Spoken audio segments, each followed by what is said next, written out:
This is how to create a weight loss meal plan that actually works. Who am I to talk about this though? I went from this to this and I've gained a lot of muscle and lost weight over the span of my life countless times. I'm not here to tell you what to do, I'm here to tell you my life experience so you can pick and choose what you want to apply to your own life. The first thing we need to know is how many calories to eat. Every single diet just depends on a caloric deficit. If you're in a deficit, you're going to lose weight. If you're in a surplus, you're going to gain weight. Even if you're eating McDonald's burgers day in, day out, but the calories are below your maintenance, you're going to lose weight. You need to get that in your head first. You can eat anything as long as the calories don't go over your maintenance, you're going to lose it. Now, is it healthy? No, but we'll cover this later. First, you need to know your maintenance calories. So you can either press the first link in the description, I have a free calorie calculator for you, or you can just go online and search up maintenance calorie calculator. That will also do. Once you figure out your maintenance calories, let's say it's like 2,700, all you have to do is now put yourself in a 200 to 300 calorie deficit. So you would eat like 2,500, 2,400 calories, and over the span of a week or so, you would start losing around half a pound to a pound of body fat. Now, I emphasize that you can eat anything, but we don't just want to eat whatever. We want to have a specific balance of macronutrients. Now, this depends on what you want to go for. If you want to follow a keto diet, just exclude the carbs from this, but it all still applies. We want protein in our diet, somewhere around 1 gram per pound of body weight. Why do we want this? We want to keep as much muscle on our body while we're dieting. When you are dieting and you are in a deficit, you put your body into a catabolic state. And if you're not eating enough protein, the weight that's going to come off your body will unfortunately be some muscle mass. We do not want that to happen, so we top up our protein to the maximum that we can. 1 gram per pound of body weight. We also want to keep our fats not too low. Fats are very important in hormone regulation. So for example, as a male, if you're not getting enough fats, you're cutting your fats way too low, you're going to have low testosterone, and then it's going to cut down your muscle even more. For fats, we can do around 0.3 to half a gram of fat per pound of body weight. And for carbs, this is completely up to you. You can just not eat carbs at all, but if you are going to eat them, you can just backfill the rest of your calories with carbs. It doesn't really matter. Now, I would recommend you stay away from highly processed carbs,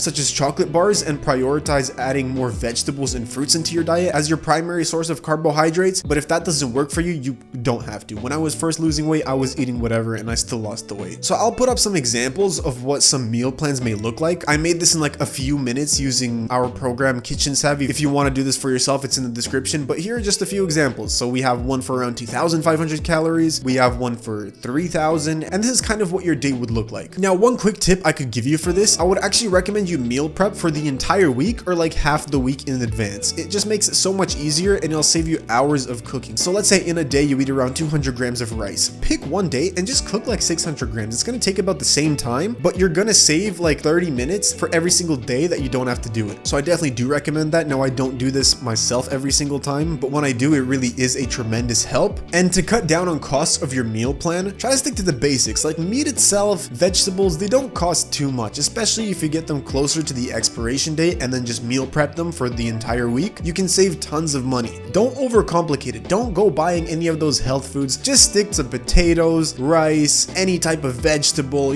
carrots, cucumbers, peas, corn. Stick to your basic meats, chicken, beef, turkey, pork, whatever you like. Just make it as easy as possible. And if you don't overcomplicate it, the price shouldn't go up too high. If you learned anything new from this video, consider subscribing. I'd greatly appreciate it. And don't forget to stay savvy with your diet.